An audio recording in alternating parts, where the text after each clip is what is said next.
So మీ అందరికీ తెలిసిన విషయమే, ఇది 3rd of Augustకి ఒక ఫిషింగ్ బోట్, అది నేమ్డ్ ముత్యాలమ్మ అనే fishing boat. It was registered in Komaragiripatnam Allavaram మండలంలో, Kopanati Ramakrishna Varma. So this is the owner of the boat. So వీళ్ళు అలాంగ్ 6 members అదర్స్. సో మొత్తం క్రూ 7 members 3rd Augustకి they started for 15 days deep fishing కోసం అని start అయ్యారు from Odalarevu fish landing centre నుంచి. So after morning session around 11 o'clockకి స్టార్ట్ అయిన తర్వాత అరౌండ్ ఆఫ్టర్నూన్ 2 o'clock కల్లా దే హ్యావ్ కంప్లీట్గా డిస్కనెక్ట్ అయిపోయారు ఫ్రమ్ దేర్ ఫ్యామిలీ మెంబర్స్ నుంచి కావచ్చు. అండ్ వాళ్ళ దగ్గర కూడా ఏవైతే కాంటాక్ట్ చేయాల్సిన మెషిన్స్ ఉన్నాయో అవన్నీ కూడా ట్రై చేశారు, but they couldn't contact. So third రోజు నుంచే మార్నింగ్ నుంచే వాళ్ళు కంప్లీట్గా డిస్కనెక్ట్ అయిపోయి ఉన్నారు. సో యాక్చువల్గా వాళ్ళు వెళ్ళింది 15 daysకి. సో 15 daysకి సరిపడా కావాల్సిన రేషన్ కావచ్చు, డీజిల్, వాటర్, సో కావాల్సిన బేసిక్ రిక్వైర్మెంట్ అదంతా కూడా తీసుకొని వెళ్ళారు.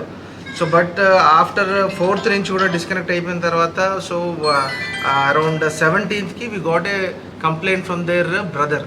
సో ఎవరైతే బోట్ ఓనర్ బ్రదర్ ఉన్నారో అతను వచ్చి కంప్లైంట్ చేయడం జరిగింది. That's on 14th, saying that మాకు ఆల్మోస్ట్ ఒక 10 days నుంచి డిస్కనెక్ట్లో ఉన్నారు. So venturing into the sea. So వాళ్ళు ఫిషింగ్ కోసమని వెళ్తున్నారు వాళ్ళ యొక్క దిగా పోర్ట్ నుంచి Shankarpur fishing harbour.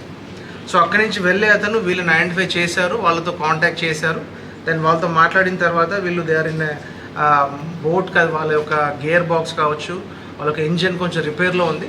So drift అవుతూ వాళ్ళు the reached around west Bengal. So అక్కడ ఉన్న ఆ బోట్ మెన్ వాళ్ళు వీళ్ళని ఐడెంటిఫై చేసి దెన్ వీళ్ళని రెస్క్యూ చేసి, so almost it took around 10 hours further. So morning 11 o'clock identify చేసిన తర్వాత వాళ్ళతో మాట్లాడిన తర్వాత వాళ్ళని వీళ్ళ బోట్కి కట్టుకొని వీళ్ళ యొక్క పోర్ట్కి ఫిష్ ల్యాండింగ్ సెంటర్కి తీసుకెళ్ళడానికి దగ్గర ఒక 10 గంటలు పట్టింది.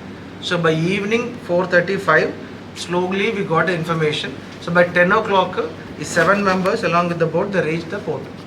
సో ఆ 7 members కూడా అందరూ హెల్దీగానే ఉన్నారు, except one boat driver Tatarao అని, అతను కొంచెం అనీజీగా ఉన్నాడు. సో ఆల్రెడీ ఆ 7 membersని కూడా ఇనిషియల్గా అక్కడ అన్ని చెకప్స్ చేసి అన్ని కరెక్ట్గా ఉన్నారా లేదా, డిజోరియంటెడ్గా ఉన్నారా, వాళ్ళ బేసిక్ వైటల్స్ అన్నీ కరెక్ట్గా ఉన్నాయా లేదా చెక్ చేయడం జరిగింది.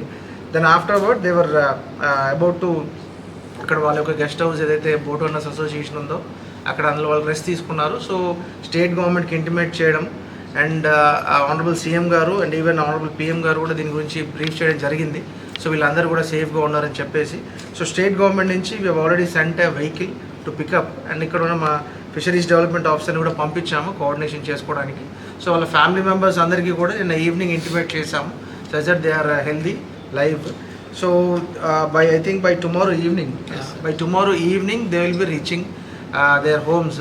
సో ఒక 1-2 days వీళ్ళ ఫ్యామిలీ మెంబర్స్తో ఇంటరాక్ట్ చేసిన తర్వాత ఒకసారి we want to know exactly what happened. So ఒకసారి కలెక్టరేట్లో ఆల్ ఫిషర్మెన్తో కూర్చోబెట్టి అసలు బోట్ ఇష్యూస్ ఏంటి, ఇంకేమన్నా లాంగ్ వాయేజెస్ వెళ్ళేటప్పుడు ఫిషర్మెన్కి మనం ఏం సపోర్టింగ్గా ఇవ్వచ్చు అనేది ఒకసారి డిస్కస్ చేద్దామని చెప్పి, సో మండే రోజు వీఆర్ ప్లానింగ్ దట్. సో దాంతో కాంప్రిహెన్సివ్గా ఒక 2-3 daysలో వీల్ కమ్అట్ విత్ డాక్యుమెంట్. సో అసలు వీళ్ళకి ఏం జరిగింది ఏంటి అనేది, that will have some good information to all the fishermen. Okay, thank you.